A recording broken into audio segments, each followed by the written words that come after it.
ndagusuhuje we mwene data udukurikire kuri Marayika One TV. Imana iguhe umugisha. Uyu ni wa mwanya mwiza wo kwiga ibyigisho bya Bibiliya. Tukaba tugeze ku cyigisho cya kane kitubwira ngo amaso y'Uwiteka ko imyumvire ishingiye kuri Bibiliya ibona isi. Iki ni icyigisho cya kane rero kigiye kutwereka uburyo amaso y'Uwiteka, ndetse harimo aya magambo avuga ngo uko imyumvire ishingiye kuri Bibiliya ibona isi. Reka mbere ko dukomeza dusenga Imana. Turagushimiye mungere mwiza w'ubugingo bwacu, tugushimiye yuko udahwema kutugaragariza urukundo rwawe mu bihe by'icyubahiro. Uyu mwanya tugiye kwiga ibyigisho bya Bibiliya, ngwino ubane natwe udusobanurire mu izina rya Yesu. Iki cyigisho kiratubwira ngo amaso y'Uwiteka uko imyumvire ishingiye kuri Bibiliya ibona isi. Mu nteruro batweretse uburyo amaso y'Uhoraho areba hose, yitegereza imigenzereze y'ababi n'abeza. Imigani igice cya 15:3 Bibiliya y'ijambo ry'Imana. Umusizi witwa Cecil Wilson wo mu gihugu cya Polonye yanditse igisigo yatangije inyandiko ye ku nyamaswa yitekereje: inkwavu zivuga, imbeba zivuga n'izindi nk'izo. Yanditse agira ati: zifite byinshi zihuriraho n'inyamaswa nyakuri, nk'uko bike tuzi ku isi bifite aho bihurira n'isi nyakuri. Nuko asoza igisigo cye yanditse aya magambo ngo: bitekerezeho maze uhinde umushyitsi. Iki gitekerezo uyu musizi Milosi yanditse avuga ku nyamaswa zishobora kuba zivuga. Aduhereza urugero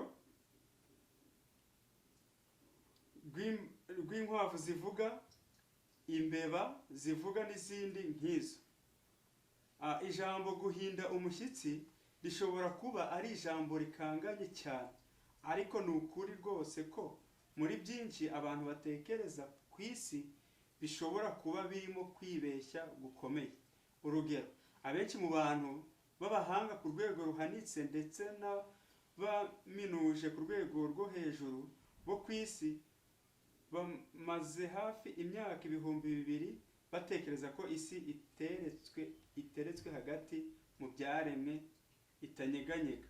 Kuri ubu benshi mu bantu b'abahanga ku rwego ruhanitse ndetse n'abaminuje ku rwego rwo hejuru batekereza ko abantu bagiye bahindagurika bakomotse ku kanyabuzima koroheje cyane. Bari kutwereka neza uburyo abahanga ndetse b'abahanga ku rwego rwo hejuru ndetse n'abizi bafite impamyabumenyi ziri hejuru ukuntu batekereza ukuntu isi ibayeho, ukuntu isi yacu iteretse ahantu, ariko bakanongera bakibaza ku kibazo uburyo umuntu yakomotse ku kantu k'inyamaswa. Nk'abantu ntabwo twigera tubona isi nk'itari ku ruhande runaka, tuyirebera iteka, kandi gusa mu tuyunguruzo tugira uruhare mu buryo dusesengura n'uko dusobanukirwa isi idukikije. Ako kayunguruzo kitwa uko isi ibibona, kandi ni ingenzi cyane ko twigisha urubyiruko rwacu ndetse n'abizera b'itorero bakuze uko imyumvire ishingiye kuri Bibiliya ibona isi.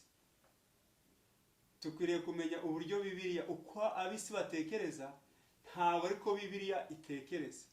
Rero tukwiriye kumenya iryo tandukaniro. Iyi nteruro yari iri kugira ngo twumve neza icyerekezo cy'icyigisho, uko imyumvire ishingiye kuri Bibiliya ibona isi. Ingingo yo kwa mbere iratubwira ngo amaso y'Uwiteka. Amaso y'Uwiteka. Umwigisha muri kaminuza ya Oxford yashize ahagaragara ihame ry'uko twebwe isi n'ibidukikije byose nta na kimwe muri byo kiriho mu buryo bugaragara, ahubwo ko turi ikiremwa bikomoka ku ikoranabuhanga rihanitse byakozwe n'ubwoko bw'ibiremwa byo ku yindi mibumbe yifashishije za mudasobwa zifite ubushobozi ndengakamere. Ni ikinyoma kidasanzwe. Ikinyoma uyu mwanditsi yanditse avuga yuko abantu baremwe mu buryo budasanzwe, bw'uburyo bw'ikoranabuhanga. Ese namwe niko mubyizera? Abantu badukurikiye niko mubyizera ko twaremwe mu buryo buhanditse bw'ikoranabuhanga binyuze kuri mudasobwa? Ese twakomotse ku nyamaswa? Iyi ni imyumvire uko Bibiliya ibona isi. Mu gihe twumva ko iyo nyigisho itangaje, hari ikibazo gikomeye gitera abantu kwibaza. Icyo kibazo ni iki: mbese ukuri guteye gute? Kigomba kukibaza ukagitekereza. Niba abantu b'abahanga bize batekereza gutya bakavuga ngo umuntu yakomotse ku nyamaswa, abandi bagatekereza yuko kandi bakanabihamya ko umuntu yaremwe n'ibindi biremwa binyuze ku ikoranabuhanga rya mudasobwa. Ese nawe uri kubyizeye muvandi? Ni ikibazo ugomba kwibaza. Icyo kibazo ni iki: mbese ukuri guteye gute? Hari ibisubizo bibiri byagutse bishoboka. Nubwo kimwe gusa ari cyo gifite ishingiro. Icya mbere ni uko isi n'ijuru n'ibibirimo byose natwe turimo biriho koko. Nta cyabiremye, nta cyabibumbabumbye, biriho gusa. Uko ni ukuri kwa kinyamaswa. Nta mana ibaho, nta n'ibigirwamana bibaho, nta kintu na kimwe kimeze nk'Imana. Ukuri ni ibifatika, umwimerere utavangiwe.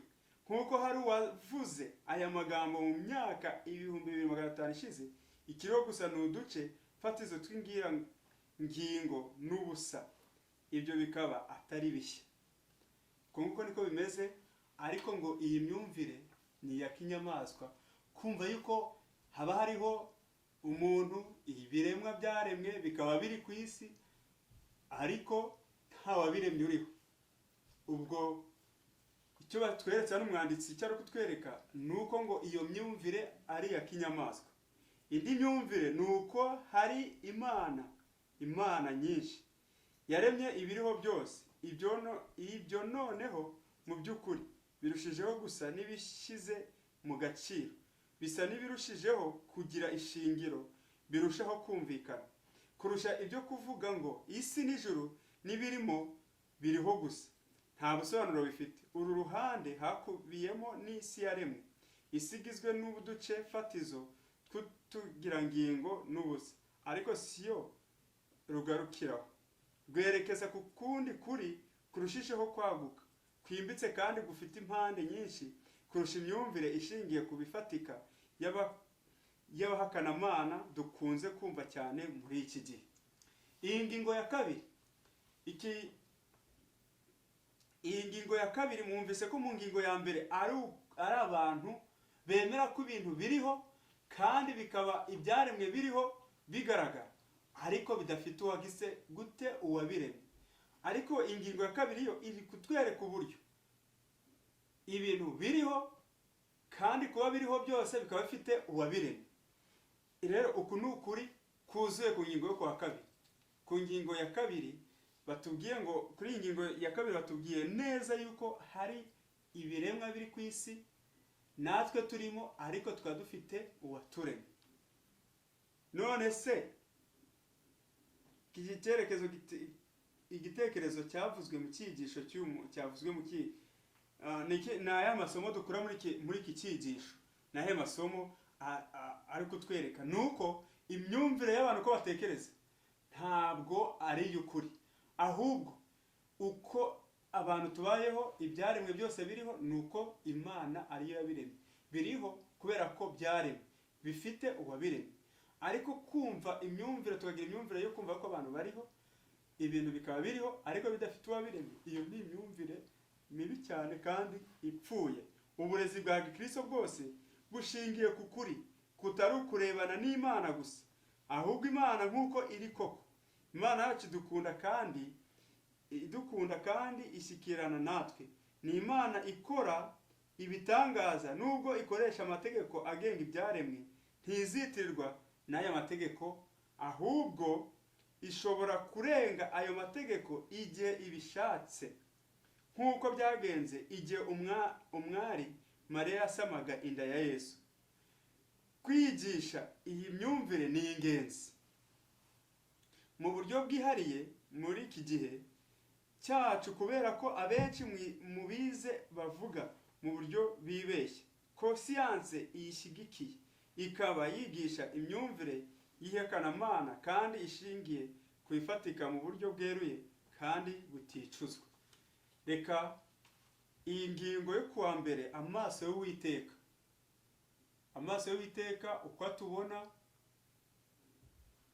ntabwo uko atubona cyangwa ko abona uko ibyo yaremye, ntabwo ariko abantu babibona, kuko abantu bamaze gutandukira bava mu murongo, batangira kwitiranya uburyo baremwe, batangira gupfobya irema, batangira gupfobya ko nta Mana ibaho. Iyo myumvire ntabwo ari imyumvire mizima, ni imyumvire ipfuye. Rero amaso y'Uwiteka reka tubeho kandi natwe tuyarebe, kugira ngo tubashe kumenya inkomoko yacu n'aho dukomoka. Iyi yari ingingo kwa mbere, yari kutubwira ngo amaso y'Uwiteka.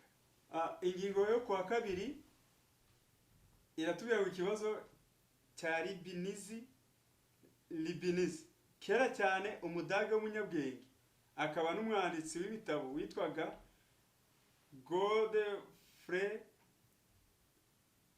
Wilhelm Leibniz yabajije ikibazo ahari twavuga ko gifite ishingiro kandi gifite urufatiro rushoboka.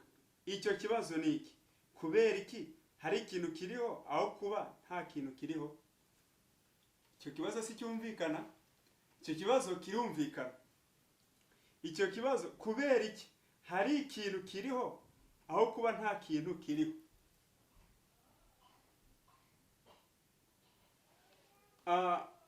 Muri Bibiliya baratubwiye ngo mwitangiriro igice cya mbere umurongo wa mbere. Mwitangiriro igice cya mbere umurongo wa mbere haratubwira ngo mbere na mbere Imana yaremye ijuru n'isi, niko biri. Muri Yohana igice cya mbere umurongo n'uwa mbere kugeza ku wa kane.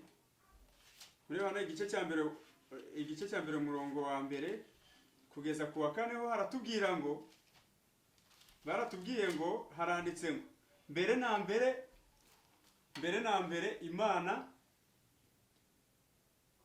mbere hariho jambo uwo yahoranye n'Imana, kandi jambo yari Imana. Uwo yahoranye n'Imana mbere na mbere. Ibintu byose niwe wabiremye, ndetse mu byaremwe byose nta na kimwe kitaremwe nawe. Muri we harimo ubugingo, kandi ubwo bugingo bwari umucyo w'abantu. Haleluya. None baratubajije ngo ni mu buhe buryo amasomo akurikira asubiza ikibazo cya Leibniz? Kubera iki hari ikintu kiriho aho kuba nta kintu kiriho? Nuko byaremwe. Nuko icyo kintu kiriho kubera ko cyaremwe. Ntabwo cyari kubaho kitararemwe, ariko kubera ko Imana yakiremye kiriho.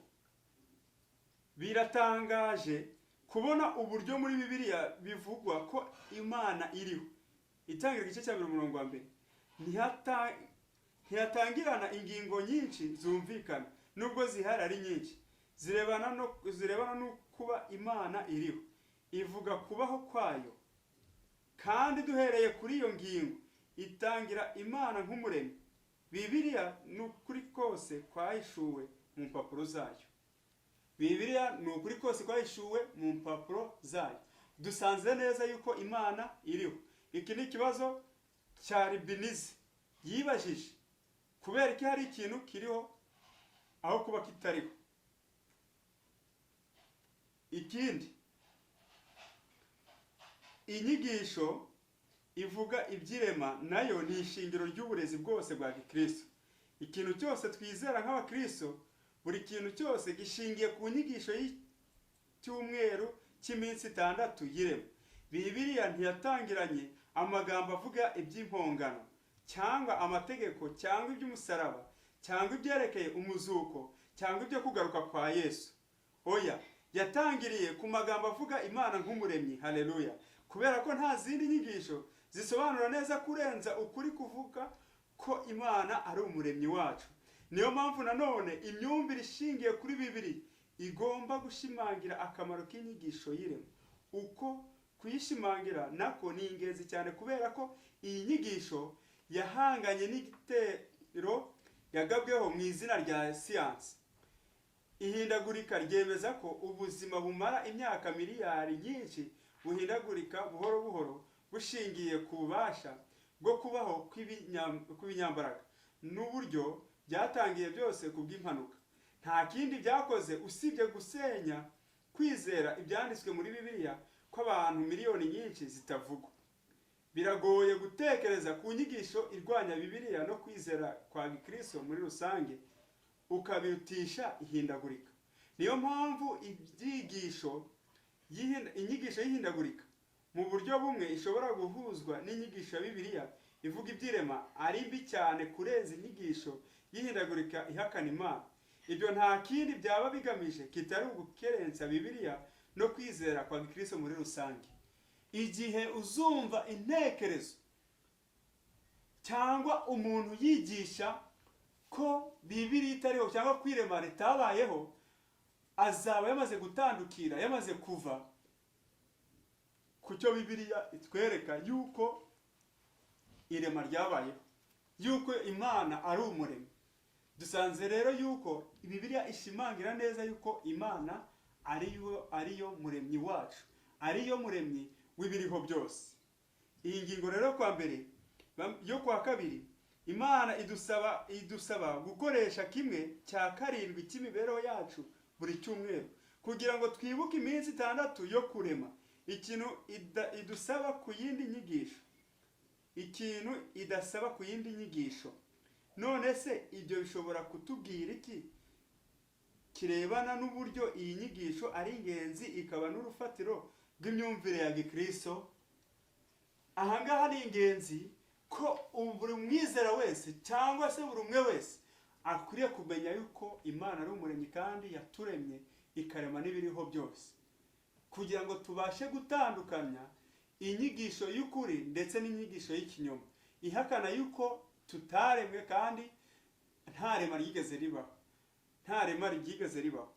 Iyi ni imyumvire rero ya gipagani kandi ni imyumvire mibi cyane itangaje, kubera ko nta mukristo wari ukwiriye gutekereza muri ubwo buryo.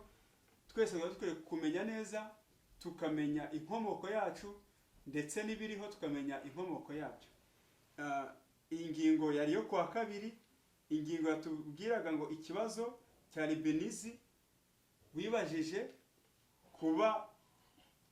kubera iki hari ikintu kiriho aho kuba nta kintu kiriho. Kandi iyi ngingo irumvikana neza, nuko igisubizo twamuhereza n'uwo ari we wese ubyibaza nuko impamvu ibintu biriho nuko byari yabaye bitararemwe ntabwo biba biriho. Rero iyi yari ingingo yo kuwa kabiri. Ufite umuvandimwe rero wowe udukurikiye, ni ukugira ngo ubashe gufata aya migisho kugira ngo tubashe gusobanukirwa neza, kugira ngo tubashe kumenya inkomoko yacu, tubashe kumenya ibibazo abantu bagenda bibaza kurema, kugira ngo natwe tuzabashe kuyadusobanurira bagenzi bacu bafite ibibazo nk'ibi ngibi. Ingingo yo kuwa gatatu, uko imyumvire ishingiye kuri Bibiliya ibona isi. Uko imyumvire ishingiye kuri Bibiliya ibona isi. Bibiliya irabitekereza, ibitekerezo kunguko, ariko nawe ufite uburyo ubitekerezamo. Nawe ufite uburyo ubitekerezamo.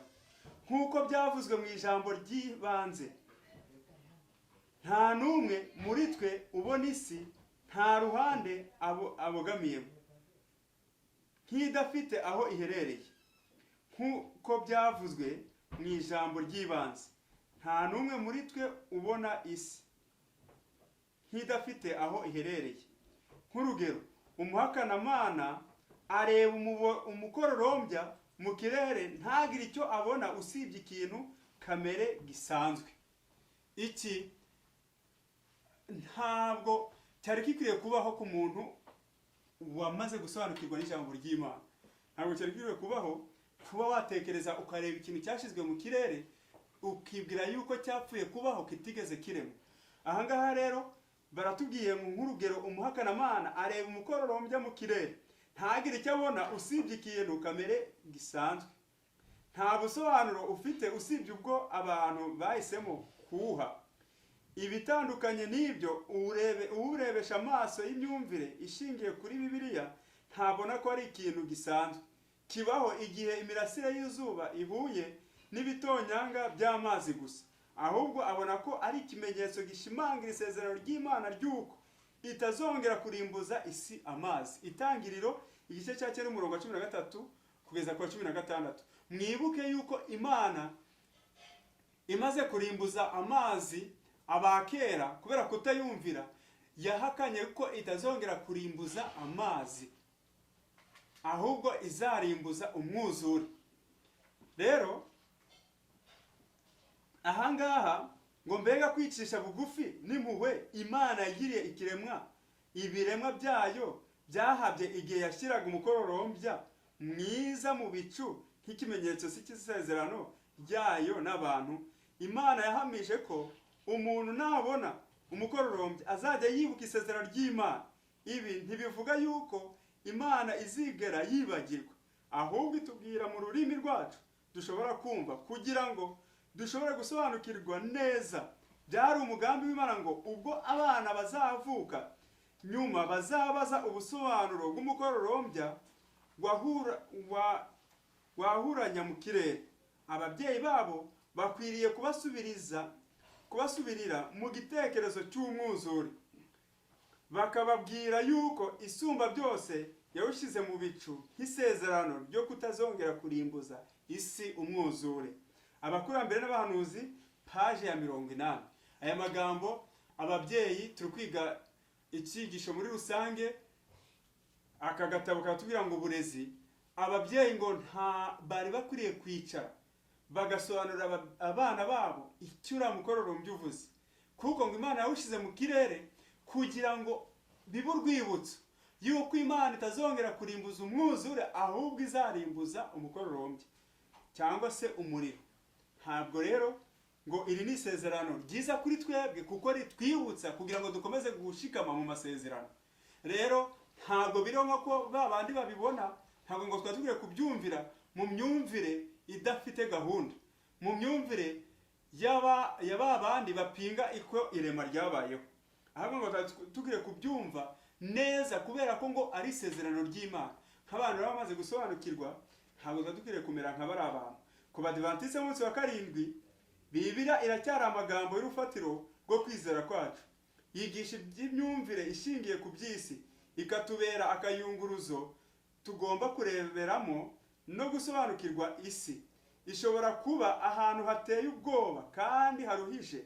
Ibyanditswe byera bishyiraho urugero rufasha gusobanukirwa neza ukuri twisangamo ubwacu, tukaba turi mu bikugize bikadutera urujijo no guhera mu rungabangabo. Urumva neza rero nk'uko Abadivantiste b'umunsi wa karindwi Bibiliya turayisobanukiwe, turayizi neza, tuzi inkomoko y'iremwa ryacu. Niyo mpamvu batubwiye ngo mu minsi 6 tugomba kujya dukora ibyo dukora. Twamara kubikora ngo ku munsi wa karindwi tukawuruhuka kugira ngo wongere dusabane n'Imana, bitubere ikimenyetso cyo kongera kwibuka yuko twaremwe n'Imana kandi tugacungurwa nayo. Iyi ngingo rero iyi ngingo iri kutwereka uburyo ngo uko imyumvire ishingiye kuri Bibiliya ibona isi. Iyi ngingo iri kutwereka neza ko tudakwiriye gupfobya irema, kuko twebwe ngo dusobanukiwe neza, tutameze nk'abahakana Imana, ko dusobanukiwe neza yuko twaremwe n'Imana kandi twacunguwe nayo. Ngo nta kintu na kimwe kiriho ku isi kitaremwe nayo. nk'abadivantiste b'umunsi wa karindwi tugomba gukurikiza ibyo Bibiliya yigisha tudakebakeba, kuko uko ariko kuri kw'Imana. Abantu bahishuriwe kudasobanurira ibintu byinshi birebana n'isi tutari kumenya cyangwa gusobanukirwa iyo Bibiliya itaza kubaho. Ku by'ibyo uburezi bwose bwa Gikristo bugomba gushinga imizi kandi bukubakira ku ijambo ry'Imana, ndetse indi nyigisho ihabanye naryo ntigomba kwemerwa. Urumva, ntabwo inyigisho izaza iri ku ruhande rw'irema ipfobya irema, ntabwo iyo nyigisho yemerewe kwigishwa, nta nubwo dukwiriye kuyitega amatwi. Ahubwo icyo dukwiriye gushimangira, uburezi bwa Gikristo bugiye kubaho mu miryango yacu, tukabyigisha, tukabisobanurira abana bacu, tukabisobanurira abavandimwe, bakamenya inkomoko yacu, uburyo twaremwe ndetse n'uburyo twacunguwe. Iyi ngingo iratubwira ngo ni izihe nyigisho za Bibiliya zivuguruza iyindi myizerere abantu batsimbarayeho. Iryo tandukaniro ritwigisha iki cyerekeye uburyo gushikama kw'ijambo ry'Imana by'ukuri ari ingenzi. Twasanze rero mu itangiriro Imana yararemye, batweretse uburyo Imana yaremye ihereye ku munsi wa mbere kugeza ku munsi wa gatandatu, umunsi wa karindwi iraruhuka. Icyo ni igihamya cy'ukuri kigaragaza uburyo, kitwereka neza uburyo twaremwe n'Imana. Ingingo yo kuwa kane, muramye umucunguzi. Muramye umucunguzi.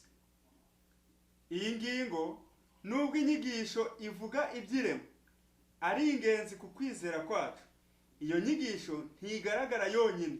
By'umwihariko mu isezerano rishya akenshi ikunze kugendana ndetse iboheranye ku buryo bukomeye n'inyigisho yo gucungura umuntu. Ndakeka biri kumvikana. Ibi biri kumvikana neza, kandi batubwiye ngo twige nk'abantu b'Abakristo bamaze gusobanukirwa, kugira ngo tubashe kubyumvira ku murongo muzima. Nubwo inyigisho ivuga iby'irema ari ingenzi ku kwizera kwacu, iyo nyigisho ngo ntigaragara yonyine. By'umwihariko mu isezerano rishya akenshi ikunze kugendana ndetse iboheranye ku buryo bukomeye n'inyigisho yo gucungura umuntu. Kandi mu by'ukuri ibyo ni ukubera ko muri iyi si y'icyaha n'urupfu, inyigisho ivuga iby'irema yonyine idahagije. Tubaho imibereho yuzuye umubabaro, ingorane, nk'uko twese duhura nabyo. Ubwo igikurikiraho ni iki? Turapfa, tukaba twafata umwanzuro w'uko mu kuri ntaho dutandukanye n'inyamaswa zipfa zikaborera iruhande rw'inzira. Ubwo se ibyo bifite akahe gaciro? Ibaze nanjye nibaze, niba akenshi ikunze kugendana ndetse iboheranye ku buryo bukomeye n'inyigisho yo gucungura umuntu, niba kandi mu by'ukuri ibyo ni ukubera ko muri iyi si y'icyaha n'urupfu inyigisho ivuga iby'irema yonyine idahagije. Nuvuga ngo batweretse yuko bona nubwo ngo hari irema, ntabwo inyigisho ariyo dukwiriye kwigisha yonyine, ngo ahubwo tugiye kurenga tukerekana n'ingaruka z'ibyo mu irema birimo. Rero dusanze ko abantu barapfa, abandi bakagira gute, ibyo byose bikagenda, inyamaswa nazo zirapfa, ariko dusanze yuko igihe dufashe ibintu nk'ibyo ngibyo tukabifata nk'uko twishakiye, igihe tukabibona mu buryo budasanzwe bwacu, icyo nta gaciro tubibonamo. Ku bw'ibyo, dushingiye ku myumvire yacu, inyigisho ivuga ibyo gucungura umuntu nayo ni ingenzi. Bisobanuye ko dufite Yesu Kristo wabambwe kandi wazutse nk'ishingiro ry'ibyo twizera byose. Reka iyi ngingo tuyumve neza, ngo kubw'ibyo dushingiye ku myumvire yacu, inyigisho ivuga ibyo gucungura umuntu nayo ni ingenzi. Bisobanuye ko dufite Yesu Kristo wabambwe kandi wazutse nk'ishingiro ry'ibyo twizera byose. Reba n'icyo ubutumwa butubwira. amagambo ari muri Yohana igice cya mbere umurongo wa mbere kugeza kwa 14 twarebye yuko jambo yahozeho kandi ko nta kintu na kimwe kitaremwe nawe kiri ku isi. None ngo iyi mirongo ikurikira itubwira iki cyerekeranye n'uwo Yesu yari we n'icyo yadukoreye? Yari umuremyi kandi araducungura. Ibyo bintu ni bibiri, kandi batubwiye yuko ngo Imana yashizeho umunsi wa karindwi kugira ngo tubashe kujya dukora ngo mu minsi 6, noneho ku munsi wa karindwi turuhuke kugira ngo utwibutse neza yuko twaremwe nayo kandi twacunguwe nayo. None ibyo bintu bibiri by'ingenzi nta bindi bitwereka nuko twacunguwe kandi tukaremwa n'Imana. Reba nicyo ubutumwa bwa marayika wa mbere buvuga. Nuko mbona marayika wundi aguruka aringanije ijuru afite ubutumwa bwiza bw'iteka ryose ngo abubwira bari mu isi bo mu mahanga yose n'imiryango yose n'indimi zose n'amoko yose. Avuga ijwi rirenga ati, nimwubahe Imana muyihimbaze kuko igihe cyo gucira abantu urubanza gisohoye. Yaramye ijuru n'isi n'inyanja n'amasoko. Reba aya magambo, ubutumwa bwiza bw'iteka ryose afite aho ahurira n'Imana nk'umuremyi mu buryo butaziguye. Iyo tumaze gusobanukirwa ko Imana yaturemye ariyo Mana yigize umuntu ikishyiraho igihano cyari icyacu kubera ibyaha byacu, nta gushidikanya turarikirwa kuyiramya. None se ikindi twakora ni iki tumaze kumenya ko Imana yacu imeze? Hari ikindi twakora? Ntacyo, usibye kuramya Imana tukayihimbaza tukayisingiza tukemera yuko ari umuremyi wacu. Kubw'iyo mpamvu Kristo kandi we wabambwe agomba gukomeza kuba ku ruhembe rw'imbere n'ishingiro ry'ibyo twigisha. Inyigisho mu by'ukuri igomba kubivuga n'ibyo kugaruka kwa Yesu, kubera ko kuzuka kwa Kristo ku nshuro ya mbere kutagira icyo kutumarira kinini. Aramutse atagarutse siko biri, ashingiye ku byanditswe byera bivuga. Umuntu ashobora kuvuga ko kuza kwa Kristo no kugaruka kwe ari imigabane ibiri igize ikintu kimwe, ari cyo inama y'agakiza. Dushingiye ku gitekerezo kivugwa muri Yohana igice cya mbere umurongo wa 3 kivuga ko uwaremye byose ari we wanadupfiriye ku musaraba. Niye mpamvu kuramya kigomba kuba ari ikintu kivuye ku mutima. Ikibazo cyiza cyane umuntu wese akwiriye gutekerezaho, niye mpamvu kuramya kigomba kuba ari ikintu kivuye ku mutima. Impamvu nuko dukwiriye kuramya Imana kubera ko twaremwe nayo kandi ducungurwa nayo. Rero iyo dukora ibi bintu ko ari bibiri tuba dusohoza inama y'agakiza muri twebwe, kubera ko tuba twemeye ko hari igitambo, tuba twemeye ko hari umuremyi, kandi ikindi tukemera ko hari igitambo cyaducunguye, tukemera yuko hari Imana iriho ihoraho kandi izahoraho. Iyi ni ingingo yo kuwa 4 yatubwira ngo muramye umucunguzi. Turamye iki? Umucunguzi. Kuwa 5 amategeko y'Imana. Amategeko y'Imana. Ukuntu zino ngingo zagiye zikurikirana ziri kugenda zuzuzanya. Amategeko y'Imana.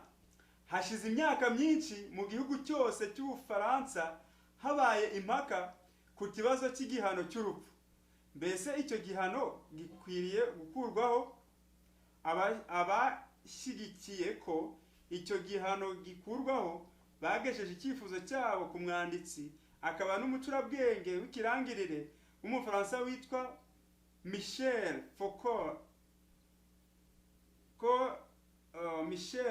Foucault, bamusaba kwandika inyandiko ishyigikira igitekerezo cyabo. Nyamara icyo yakoze ntabwo yashyigikiye ko igihano cy'urupfu gikurwaho gusa, ahubwo yanashyigikiye ko gahunda yose y'abafungiwe bene ibyo byaha bihanishwa igihano cy'urupfu gikurwaho, imfungwa zose zirarekurwa. Kubera iki? Kubera ko Michel Foucault ashyigikiye ko imikorere y'ingero ngenderwaho zose z'imyitwarire myiza ari ibyashyizweho n'abantu gusa, ibyatekerejwe n'abantu bigashyirwa mu bikorwa n'abafite ububasha kugira ngo babone uko bategeka rubanda. Ku bw'ibyo ayo mategeko agenga imyitwarire myiza akaba atarashingiye ku mategeko ariho. Turi kwiga amategeko y'iki? Y'Imana. Nubwo bwose yarakabije kubogama, icyo tubona aha ngaha ni ingaruka yumvikana y'ikibazo kitari gishya kuri twe. Mose yahuye nacyo mu Bisiraheli ba kera mu myaka ibihumbi byinshi ishize. Ntimuzakore ibihwanye n'ibyo dukorera ino muri iki gihe, aho umuntu wese akora ibyo abona ko ari byiza. Nyamara niba tudakwiriye gukora igikwiriye dukurikije uko tubibona gusa, bivuze ko natwe ubwacu tudakiranuka, tutari intungane, tutagira icyerekezo gihamye ku buryo twamenya icyiza gikwiriye gukorwa. None se twabwirwa n'iki icyo dukwiriye gukora? Mu by'ukuri igisubizo ni uko Uwiteka Imana yaturemye yanaduhaye amabwiriza ngenderwaho dukwiriye gukurikiza mu mibereho yacu. Ahari amaso yacu ntashobora kubibona mu buryo bukwiriye, ariko Uwiteka ahora abikora. Haleluya! Ariko Uwiteka ahora agira gute? Abikora. Niba tutabasha kubona icyo twebwe dukwiriye gukora, ariko Uwiteka we ahora agira gute? Abibona. Aya masomo akurikira atwigisha iki ku birebana n'imyitwarire ikwiriye? Gutegeka kwa kabiri igice cya 5 umurongo wa 5, noneho na Mariko igice cya 12 umurongo wa 29. Muri iki gitabo cyo gutegeka kwa kabiri, iki gitabo cyo gutegeka kwa kabiri igice ni icya 6, haratubwira ngo umurongo wa 5 haratubwira ngo umurongo wa 5 uravuga ngo ukundisha Uwiteka Imana yawe umutima wawe wose n'ubugingo bwawe bwose n'imbaraga zawe zose. Ukundisha Uwiteka umutima wawe wose n'ubugingo bwawe bwose n'imbaraga zawe zose. Ngo aya masomo akurikiye atwigisha iki ku birebana n'imyitwarire ikwiriye? Nta yindi myitwarire usibye kubaha Uwiteka nk'umuremyi wacu, nk'umucunguzi wacu. Niba tugiye kugira gucungurwa ingenzi ku birebana n'uko imyumvire yacu ya Gikristo ibona isi. Nanone nk'uko twabibonye mu cyumweru gishize, amategeko y'Imana ariyo mategeko 10 nayo agomba kuba ingenzi cyane. Ubundi icyo twaba twaracunguriwe kindi katari icyaha cyaba ari iki? Ariko gomera itegeko. Nta gaciro ubutumwa bwiza bwaba bufite amategeko y'Imana adahari. Iyo ikaba ari impamvu imwe tuzi ituma amategeko akitureba nubwo adashobora kudukiza. Iyo niyo mpamvu dukeneye ubutumwa bwiza. Amategeko ntashobora kudukiza, ahubwo n'ubushobora tugeza kuri Kristo. Amategeko ni indorerwamo twireberamo kugira ngo tubashe kureba aho twacumuye, kugira ngo tubashe gusanga uwo akagombye kugira ngo adukize. Iyi ngingo rero iri kutubwira ngo kubw'ibyo rero uburezi bwose bw'Abadiventiste b'umunsi wa 7 bugomba gushimangira icyo Ellen White yise kudahinduka kw'amategeko y'Imana. Intambara ikomeye, page 49. Harimo n'itegeko ry'isabato. Niba uburezi bugomba kudufasha kugarura ishusho y'Imana muri twe uko bishoboka kose muri ubu buzima, ni ukuvuga ko no ku rwego rw'ibanze aho amategeko y'Imana agomba gukurikizwa mu mucyo w'urugero rwa Kristo. Urugero nk'amategeko agenga imico mbonera atwereka igikwiriye mu maso y'Imana. Murumva uko dukwiriye gukurikiza amategeko y'Imana, niko no muri rubanda hirya no hino dukwiriye gukurikiza aya mategeko y'umuco mbonera tukayakurikiza. Rero nk'abantu b'Abadiventiste b'umunsi wa 7 dutegereje kugaruka kwa Kristo, dukwiriye kubaha amategeko y'Imana, kuko amategeko y'Imana nta kindi atugeza kuri Kristo, atwereka inzira dukwiriye gukurikira kugira ngo tugeze kuri Kristo. Iyi ngingo yari ingingo yo kwa gatandatu tuvuga ngo amategeko y'Imana. Tugiye kurebera hamwe ingingo yo kwa gatandatu itubwira ngo ibindi byo kwigwa no kuzirikana. Iyo bavuze kwiga, ni ibyo kwigwa nyine, byumve neza ndetse ukanabizirikana. Ni ingenzi rero. Intego nyakuri y'uburezi ni ukugarura ishusho y'Imana mu muntu. Twibukiranye neza, umuntu akimara gucumura, ishusho y'Imana yari imaze kumuvamo. Ngo umuntu yahindutse mubi cyane ku rwego rwo hejuru. Amaze guhinduka mubi cyane, noneho ishusho y'Imana imuvamo. Ariko kubw'urukundo rw'Imana nk'umuremyi ndetse n'umucunguzi wacu, yemera kudupfira ku musaraba kugira ngo tugarurirwe ya sura twari twaratakaje. Bwaba umuntu twari twarabuze bwongere bugaruke. Ukizirikana ibyo, dushobora kubona impamvu imyumvire ihamye ishingiye ku buryo abakristo babona isi ari ingenzi cyane ku burezi bw'abadivantiste. N'ubundi nk'uko twari twabibonye, uburezi ubwabwo ntibuba ari bwiza byanze bikunze. Abantu bashobora kwiga, yewe bakanaminuza mu bitekerezo ndetse no mu myitwarire ivuguruza amahame dusanga muri Bibiliya. Akaba ariyo mpamvu nk'abadivantiste b'umunsi wa karindwi, imyigishirize yacu igomba gushingira ku myumvire ya gikristo. Ibyo bisobanuye ko noneho mu mashami yose agize uburezi muri rusange, yaba uburezi, siyanse, amateka, imyitwarire myiza, umuco n'ibindi bizigishwa muri uwo mujyo nk'uko bitandukanye n'ibivuguruza cyangwa byirengagiza uwo murongo.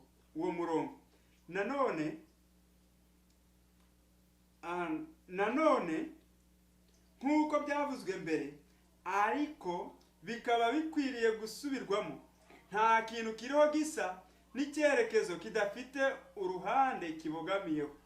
Ibijyanye n'ubuzima byose, ibijyanye n'ibiriho byose, ibireberwa mu kayunguruzo nk'imyumvire ishingiye ku buryo umuntu abona isi, byaba byatekerejweho neza kandi byitondewe, cyangwa bitarabaye bityo.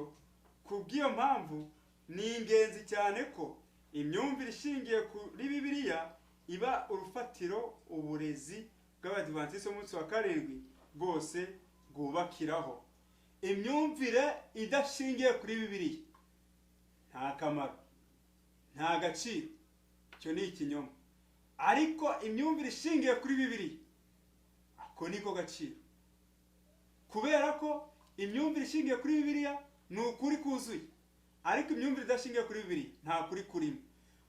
Nshuti bavandimwe rero, iyi ngingo nayo tuyishoreje aha ngaha. Icyo dukwiriye kumenya ni uko dukwiriye gutandukanya iby'ab'isi batekereza ku irema ndetse n'abakristo ibyo batekereza.